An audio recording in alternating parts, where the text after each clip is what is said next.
Bonsoir et merci de nous rejoindre sur Niveau d'Info 1 pour le plateau de l'invité. Décentralisation, comment mieux comprendre cette nouvelle forme de gouvernance, les prérogatives des élus locaux, la gestion efficace des collectivités territoriales et le rôle de chacune des parties prenantes dont les populations et l'État. Ce sont les sujets à débattre avec mon invité du jour. Vous êtes un consultant et expert en décentralisation, Pascal Abouvé. Bonsoir et bienvenue. Bonsoir.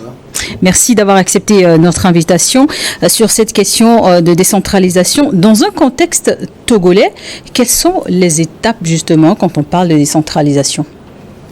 Bien, disons que conformément à la loi relative à la décentralisation de liberté locale, ou bien même conformément à la Constitution, le Togo a choisi deux niveaux de collectivité territoriale. C'est-à-dire, nous avons la région, nous avons la commune d'abord et la région. Ok, donc pour asseoir la politique de décentralisation, il y a des étapes. D'abord, il y a le cadre juridique qui consiste à mettre en place les tests qui devant régir ce transfert de compétences et l'exercice du pouvoir des élus locaux. Après cela, il faut des élections, des conseillers qui sont des autorités chargées d'administrer ces collectivités. Et après ces élections, il faut passer maintenant à la gouvernance, c'est-à-dire la gestion de ces collectivités. Donc aujourd'hui, le Togo a bouclé les deux niveaux d'élection locale et donc nous passons à la gestion totale des deux types de collectivités. Donc désormais, nos deux collectivités territoriales, à savoir la commune et la région, sont dotées des conseils élus. Et donc en 2019, les conseils municipaux ont commencé par administrer librement les communes. Nous venons de terminer les élections régionales, donc les conseils régionaux seront chargés d'administrer aussi librement la région en tant que collectivité territoriale. Donc vous confirmez alors les étapes sont franchies au Togo. À l'heure actuelle, quelle conformité peut-on établir entre ce découpage territorial, si je peux le dire ainsi, techniquement, avec le nouveau régime? Vous parlez de nouveau régime, c'est-à-dire vous parlez de la 5e République. La 5e République, justement. Bienvenue à la 5e République. Alors, vous savez que nous venons de cette nouvelle loi fondamentale vient d'être promulguée. Oui. Et il y a des dispositions transitoires que nous devons savoir. C'est-à-dire que les dispositions de la nouvelle loi ne seront pas appliquées de manière systématique avant les 18 mois, les 12 mois à venir. Voilà.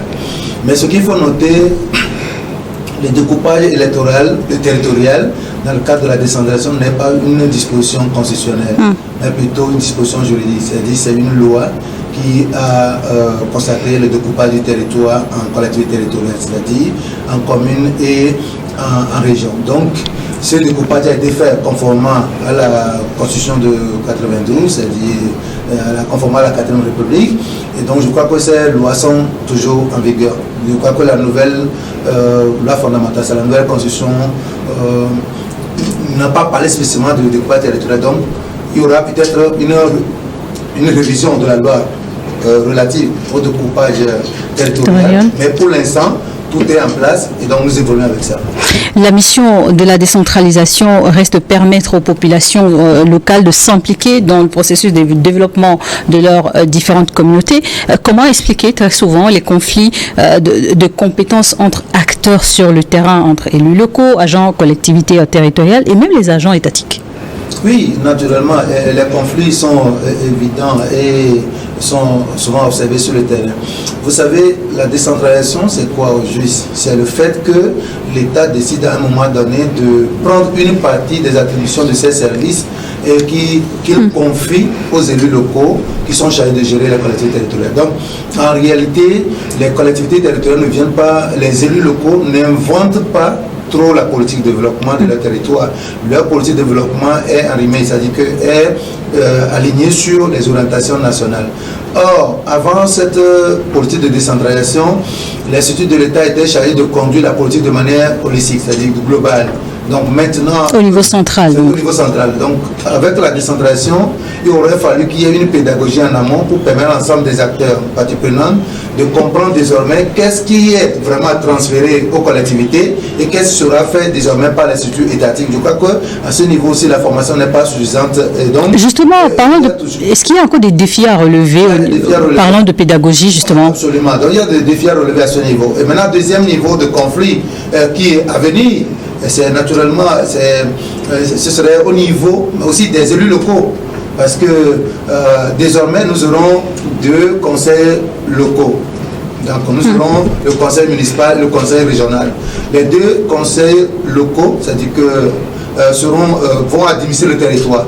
Donc, les 2 vont travailler dans les mêmes domaines de compétences pour booster le développement local. Donc, il va falloir que les deux élus, les élus municipaux, les élus régionaux, comprennent vraiment chacun, bien selon la loi, ce que chaque conseil doit faire. Donc si à ce niveau aussi, les gens ne maîtrisent pas trop leurs compétences, il peut y avoir un peu de conflit. Parce que la loi est claire.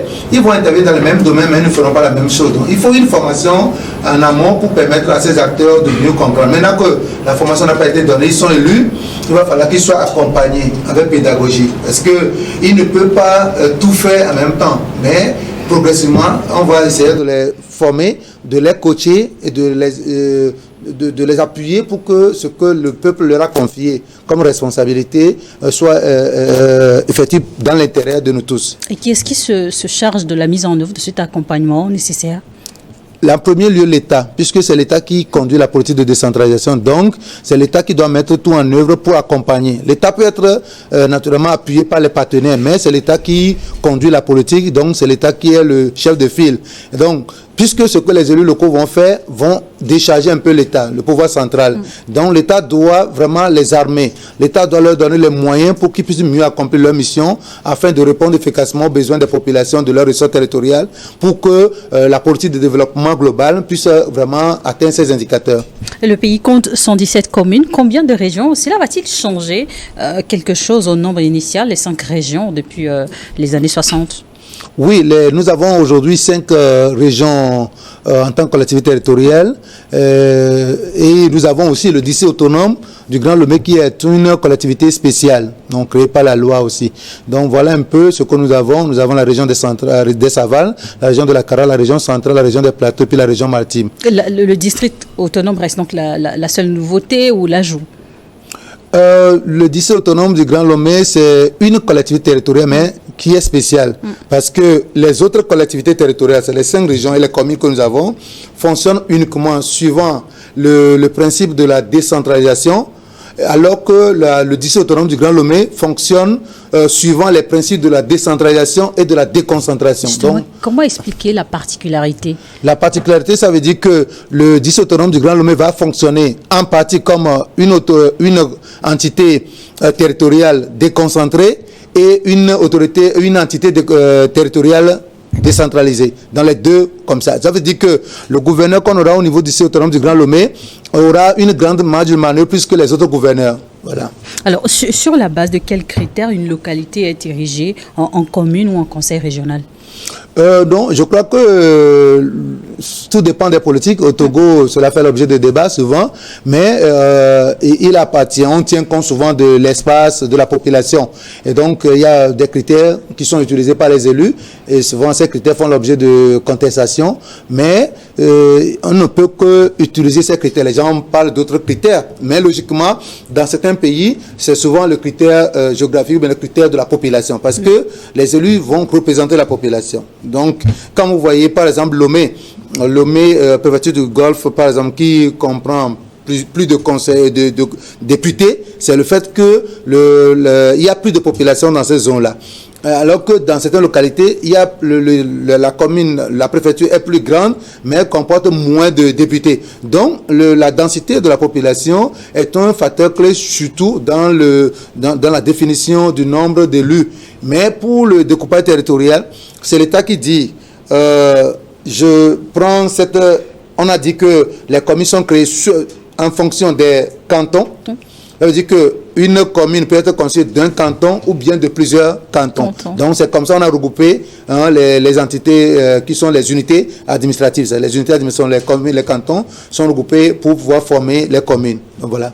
Et après, les communes viennent donc d'être élus des conseillers régionaux. Les maires sont à la mairie, ils supervisent donc la gestion communale. Où est-ce qu'il... Question assez très basique, le conseiller régional, il travaille où? Le conseil régional, ce que nous devons savoir, c'est un élu qui n'est pas un employé. Donc, le conseil régional aura pour siège le chef-lieu de la région.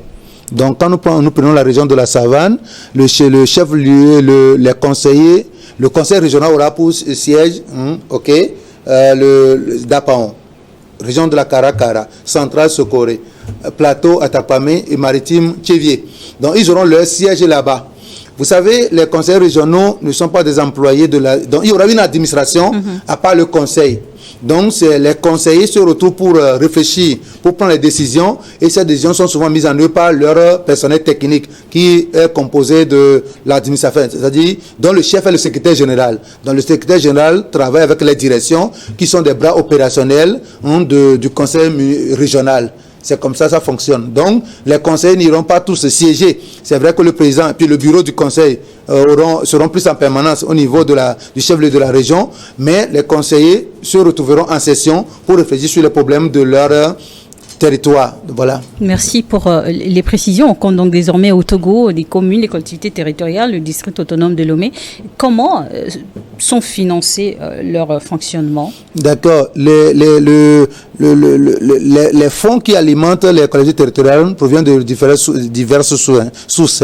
D'abord, il y a les dotations de l'État, l'État qui doit donner les moyens aux élus.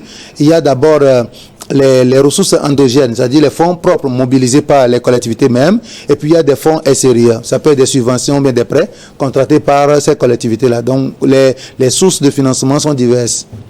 Dans la gestion de ces différentes collectivités, quel est le rôle, on va revenir sur ça, quel est le rôle spécifique de l'État?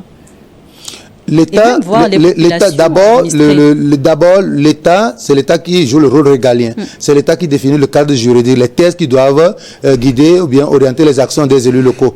Et l'État a également le rôle de contrôle de l'égalité. C'est-à-dire que dans l'exercice du pouvoir des élus locaux, l'État est là pour veiller à ce que les décisions soient conformes aux thèses. Et ces rôles sont souvent exercés par les représentants de l'État, notamment au niveau pour le compte des communes, c'est le préfet qui exerce ce rôle-là, qui joue ce rôle, et au niveau de la région, c'est le gouverneur qui va jouer ce rôle. Et ce gouverneur n'existe pas encore. Donc on attend la nomination des gouverneurs dans les prochains jours.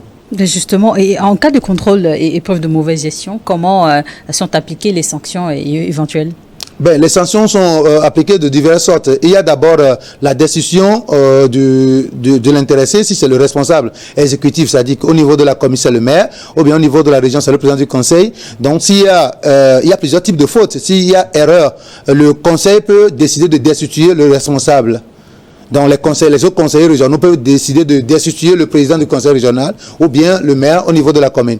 Autre chose, on appelle la destitution. Il y a également la révocation. Donc, c'est-à-dire qu'on peut révoquer le premier responsable de ses fonctions. Là, c'est comme une décision. Il a commis une erreur et donc le chargé de contrôle de l'égalité a constaté les faits. Il signale ça au ministre de l'administration territoriale, ministre chargé des collectivités territoriales, qui fait un point au conseil des ministres et puis on prend la décision de le révoquer. Et il y a également décès. Donc, il peut décéder ou bien lui-même peut démissionner de son poste. Donc, il y a plusieurs formes de perdre plusieurs cas en matière de perte de pouvoir de titre quand on est responsable exécutif. Et la population administrée, un citoyen lambda, comment peut-il jouir de son droit de regard aussi dans la gestion des affaires de la commune? Bien, je voudrais d'abord saluer cette question. Vous savez, l'un des objectifs de la décentralisation, c'est le renforcement de l'édifice démocratique. Donc, conformément à la loi relative à la décentralisation liberté locale, plus c'est que des droits ont été consacrés, d'énormes droits ont été consacrés aux citoyens en matière de contrôle de l'action des élus locaux. Vous savez, les élus locaux ont pour supérieur hiérarchique en réalité la population de leur territoire, pas le gouvernement. Parce que le préfet, les représentants des services de l'État ont pour supérieur leur chef hiérarchique, ont pour ceux qui sont au-dessus d'eux, ceux qui les ont nommés. Par contre, les élus locaux, ils ont pour supérieur la population qui les a choisis, puisqu'ils sont élus par la population. Donc ça, c'est un peu ça. Donc, la loi a consacré une grande place aux citoyens. Et quand nous prenons au niveau des communes, en dehors de la mairie qui est l'administration des élus locaux, la loi même a prévu une autre institution qu'on appelle le bureau du citoyen au niveau du territoire communal qui est dirigé par un coordonnateur plus un rapporteur et c'est une institution des citoyens où les gens peuvent aller se plaindre, porter leurs doléances, soumettre tout ce qu'ils veulent ils vont soumettre ça aux responsables de cette institution qui vont transmettre ça au maire. Malheureusement, au Togo, nous venons de faire 5 ans. Dans plusieurs communes, il n'y a pas encore cette institution. Donc, on se demande, est-ce que l'État veut vraiment que les citoyens participent vraiment mais qui décide à la gestion de l'installation? C'est le maire, c'est le conseil municipal. Donc, je crois que dans certaines localités, peut-être ils le font à dessein. Ils ne veulent pas que les citoyens s'impliquent. Or, quand il n'y a pas cette institution, c'est difficile pour les citoyens de pouvoir exprimer leurs désirs, leurs préoccupations. Le droit que les citoyens ont également, c'est de participer au conseil, à la session des conseillers locaux. C'est-à-dire que des élus locaux, c'est-à-dire que sur le niveau de la commune, si les conseillers municipaux ont une session, c'est-à-dire les citoyens peuvent aller assister. De la même manière, au niveau de la région, si le conseil régional a une session, les gens peuvent aller assister. Ils peuvent même aller à la mairie, demander le procès verbal de délibération des élus locaux. Tout ce qui a été décidé au cours de leur session, ils peuvent demander pour prendre connaissance de leur décision. Également, au niveau de la gestion, la loi demande, conformément à la loi, il est exigé que les élus locaux rendent compte de leur gestion administrative financière à leur administré. Ça veut dire que périodiquement, les élus locaux doivent se présenter devant la population de leur ressort territorial pour leur faire le point et permettre aux gens de poser des questions. Parce que ils sont financés en grande partie par les contributions des citoyens. Il faudrait que les gens sachent ce qu'ils font avec leur argent. Cela va renforcer la confiance entre eux et les citoyens pour que le paiement des taxes et impôts ne s'ouvre plus. Et donc, ces mécanismes sont prévus par les thèses. Mais dans les faits, on constate que les choses ne se passent pas comme ça. Et donc, au niveau de la région, je crois que c'est la même chose qui va se passer. Donc, nous attirons l'attention des citoyens sur cette possibilité de participer, de s'impliquer dans la gestion des affaires du territoire. Au-delà de ces droits, les citoyens aussi ont la possibilité d'initier des actions pour participer, créer de nouveaux espaces de liberté, d'association, d'initiatives économiques pour booster les choses sur leur territoire. Donc il ne faudrait pas que nous mettions à l'écart, il faudrait que nous puissions nous impliquer plutôt dans cette forme de gouvernance qui nous donne beaucoup de pouvoir afin qu'ensemble nous puissions participer au développement de notre territoire aux côtés des élus locaux. Monsieur Abouvé, 5 ans après donc l'installation des communes au Togo, quelles sont vos observations en tant qu'expert sur la question des centralisations? Je constate que beaucoup de choses ont été réalisées durant les 5 ans, mais les attentes sont encore très grandes parce que si nous écoutons les populations, ce n'est pas vraiment ça. Et puis nous-mêmes, nos attentes par rapport à cette nouvelle forme de gouvernance, ce n'est pas vraiment ça. On a remarqué que sur le territoire, des élus locaux ont quand même fait beaucoup d'efforts par endroits, mais c'est la déception totale sur certains territoires. Donc, il faudrait que des efforts supplémentaires, des efforts soient plus consentis pour pouvoir mieux répondre aux besoins de la population. Et nous avons remarqué aussi qu'au niveau de transfert de compétences, de ressources, l'État doit faire encore beaucoup d'efforts parce que l'État a remis la voiture, mais c'est comme l'État tient toujours parfois la clé. Il faudrait remettre vraiment la clé aux élus locaux, donner le carburant aux chauffeurs, aux élus locaux, pour pouvoir mieux conduire la voiture, pouvoir mieux gérer les affaires, à pouvoir en sorte que les besoins des populations soient bien pris en compte. À ce propos, quelles sont vos recommandations précises? Mes recommandations précises, d'abord, je demande aux élus locaux d'être bien formés, d'avoir des bonnes personnes autour d'eux, faire en sorte qu'ils puissent inspirer confiance vis-à-vis de leurs électeurs, travailler en synergie avec l'ensemble des acteurs qui animent la vie du territoire, notamment les ONG, la chefferie traditionnelle, les syndicats, les confessions religieuses, les entreprises et tous les médias, tous ceux qui animent la vie du territoire doivent être associés à la gestion des affaires publiques locales. Parce que la gouvernance locale, c'est une gestion participative et inclusive. Donc il ne faudrait pas qu'ils se limitent seulement au niveau de leur conseil en négligeant les autres acteurs qui sont des acteurs qui répondent aussi aux besoins des populations à la base. Donc ça, c'est un élément important. Au niveau des citoyens, je les invite également à œuvrer, à faire en sorte que les élus locaux ne soient pas abandonnés. Parce que quand nous les abandonnons, ils vont faire ce qu'ils peuvent faire.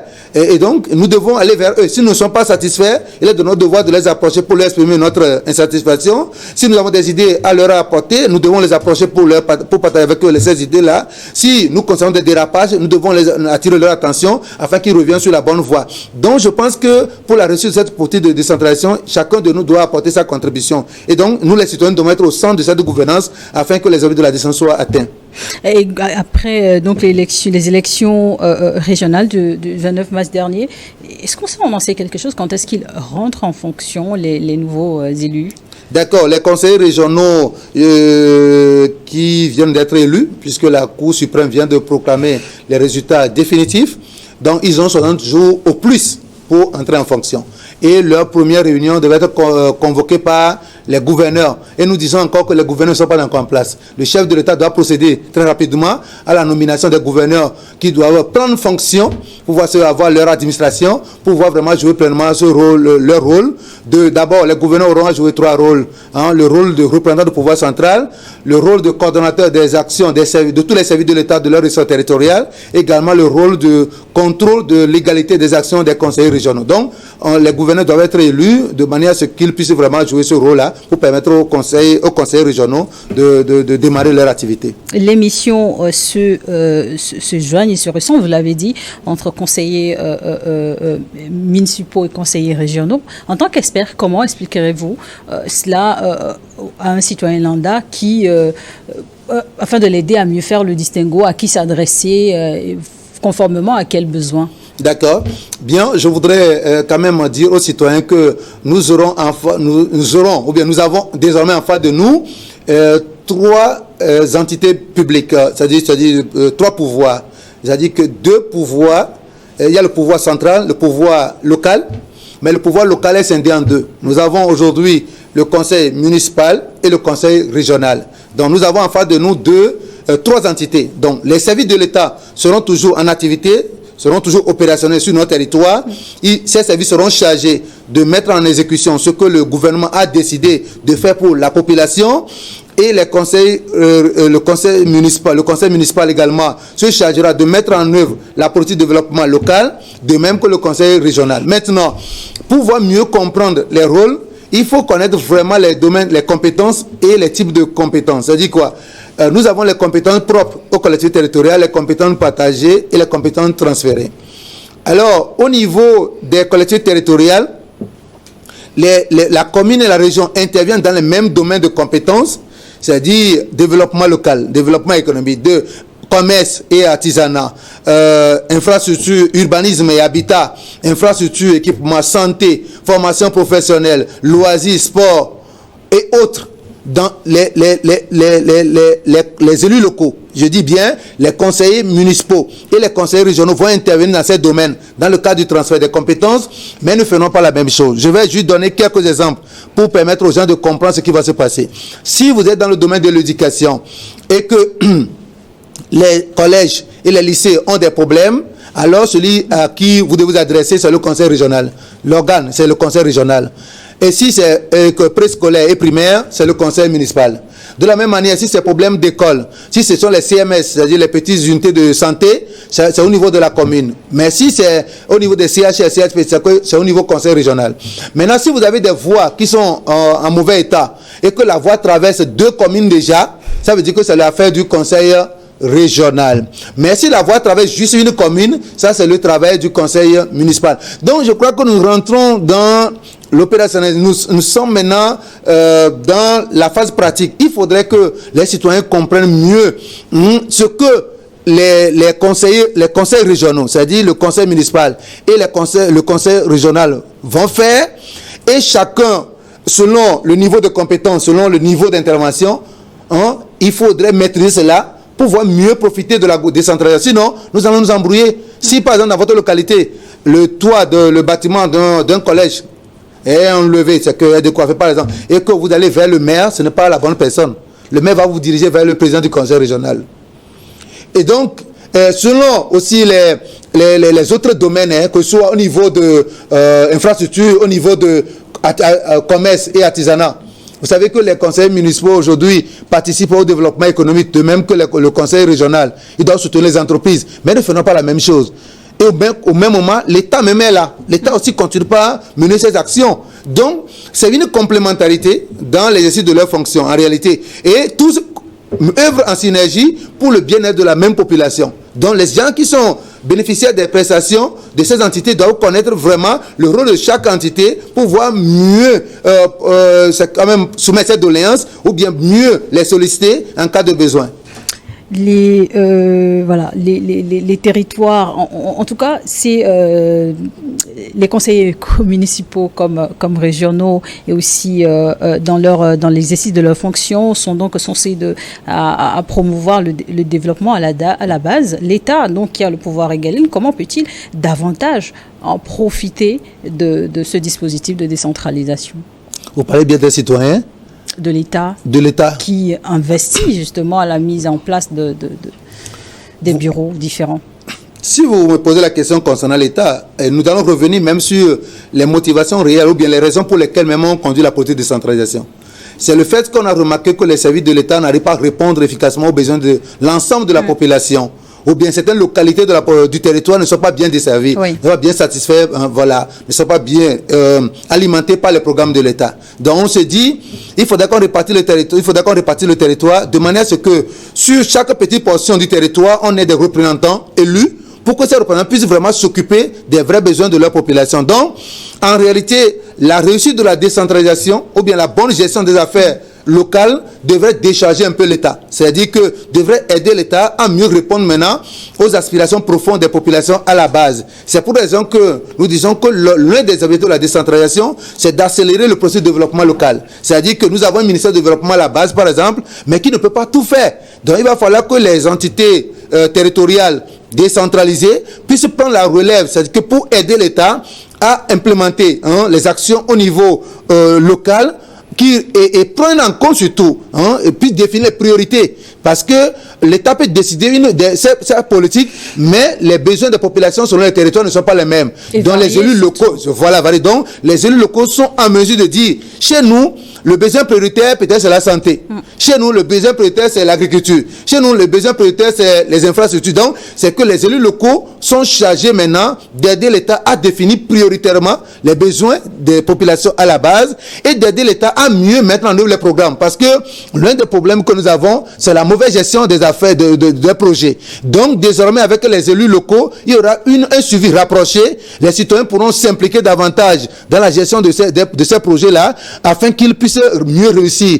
Et ça peut aussi susciter quand même un regain de confiance, de manière à ce qu'il y ait une bonne collaboration entre les citoyens et les administrateurs, de manière à ce qu'il y ait un ancrage institutionnel fort pour pouvoir mieux faire asseoir les programmes de l'État. Direz-vous donc que pour une décentralisation réussie, il faut une parfaite collaboration donc, entre les élus locaux et leurs administrés?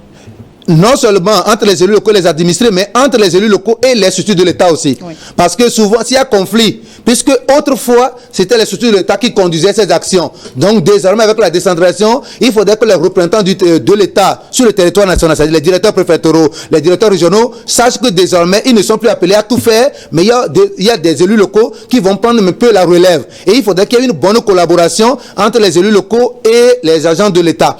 Pourquoi ? Parce que les agents de l'État même sont plus expérimentés, maîtrisent mieux le terrain que les élus locaux. Et les élus locaux même ont besoin de leur expertise parfois pour mettre en œuvre leur programme. Donc, il faut une parfaite collaboration entre les élus locaux et leurs citoyens, et les élus locaux et les agents de l'État. Ça, c'est un élément très important. Sans cela, la politique sera vouée à l'échec. Mais aussi, vous l'avez souligné, la formation des élus afin de renforcer leurs capacités. Non seulement la formation, mais l'information aussi. Ils doivent savoir, ils doivent développer leur réseau, ils doivent s'informer davantage pour pouvoir saisir toutes les opportunités au profit de leur population. Donc, le renforcement de capacité, l'information, le coaching sont nécessaires pour la réussite de leur mission. Merci d'avoir accepté donc éclairer la lanterne des citoyens togolais à travers cette émission et merci d'avoir accepté notre invitation. Je rappelle, on est donc comme ça arrivé à la fin de cette émission. Pascal Abouvé, vous êtes en consultant et expert en décentralisation. Merci, c'est moi qui vous remercie, Charlotte. Merci à vous également de nous avoir suivis dans ce nouveau numéro de l'invité.